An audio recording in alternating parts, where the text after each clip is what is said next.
Hey YouTube, welcome back to my channel. I hope you're having a fantastic day in quarantine, keeping safe, healthy. I won't tell you to be happy, but I'll tell you to try. I can't tell you to be happy. And to get through, taking care of my plants, doing my makeup, you know. We're all just trying to get by. And we will. We'll get there, but let's talk about some plants. I have a couple plants on my wish list, and I wrote these down a while ago, and I've decided to just talk about them because, you know, my wish list is changing all the time. My tastes are changing all the time. Well, my wish list hasn't really changed for a while, but you know, there's some basic plants in here that you guys would be like, of course she wants this. But you have to remember, like, I'm not one to be throwing out $100 for a plant. I'm a plant bargain hunter, I will say. So yes, of course I will treat myself to a nice fancy plant here and there and everywhere. And I don't like to order my plants online.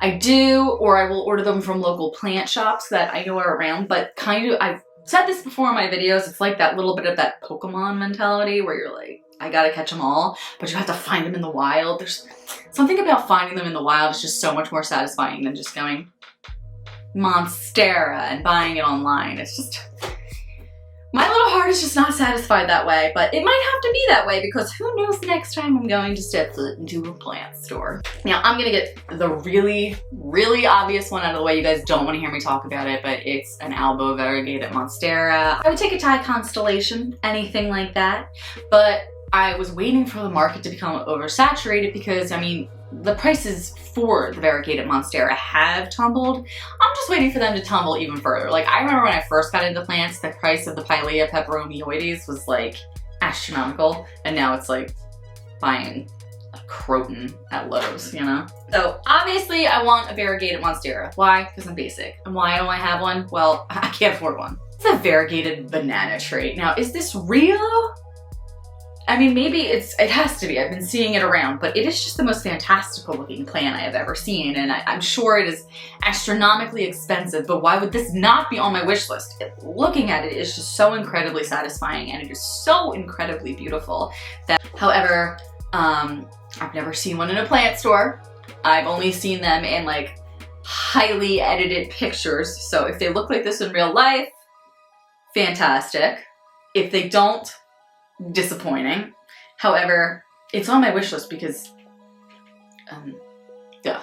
The next is a little bit more attainable. It is the Hoya obovata, and I have been on the lookout for this everywhere, but I have not seen it in stores. It's always in like my local plant shops and stuff as soon as I'm not there, and then I just never get a chance to get there and they're all sold out. And I mean, so I want one so bad. Something about those circular, succulent, like big fat leaves is just so satisfying to me, and they grow in vines. It's like makes my little heart sing just to look at those round leaves. And I know that it would just be very satisfying for me. I'm the type of person like string of nickels, string of coins, those circle, succulent, thick leaves. They make my heart sing, okay? So a Hoya obovata is on my wish list. Of course, with the Hoya obovata is the Hoya carrii. It's the same thing, just with heart-shaped leaves that grow in a vine and are beautiful. I have a few Hoyas I've discovered. For me personally, they're very easy to take care of. They're pretty low maintenance for me. The house we just moved into, all of our windows are south, southeast, southwest, and east facing windows are what we have in our new house. So that is fantastic. So I can already tell within the 3 weeks that I've been here that my plants are like, ah. So I think it's gonna be a little easier for me to care for my creatures here. So I think the carrii and obovata would do pretty well here for me.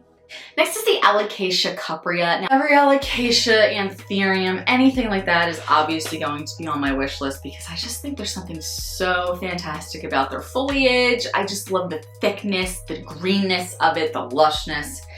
They're some of my favorite. But the Alocasia cuprea just reminds me of a dragon. And I would say that it would be the Alocasia dragon scale as well, or sword, something like that. Alocasia dragon? Both of them are on my wish list. They're just so prehistoric looking, and they're so beautiful. They're just like a conversation starter piece. I feel like if someone saw, like if I saw that in someone's house, I would be amazed. They're what they just prove how awesome nature is, that they look like a dragon. I just want to pet it, call myself Daenerys, and call it a day. This one makes me really angry. I almost don't want to talk about it. Like, so mad. No, I'm kidding. It doesn't make me that mad. I want a Cebu Blue Pathos. What the heck? Everybody and their mother last year was finding one at Lowe's, Home Depot, Walmart, side of the road, corner of the street in the city. Hookers were carrying Cebu Blue Pathos with them for all I saw. I could not find one anywhere. There was like a good portion of last summer where I would like have a rotation of Lowe's and Home Depots and Walmarts to check through that I was like making myself crazed looking for the Cebu Blue Pathos, and I have never found it. Where is this?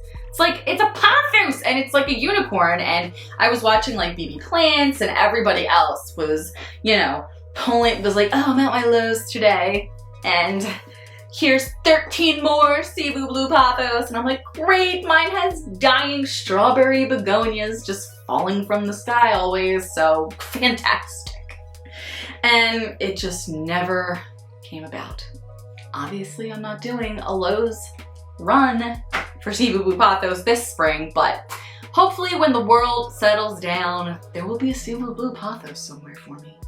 Somewhere out there, beneath the pale moonlight, the Cebu Blue is thinking of me and loving me tonight.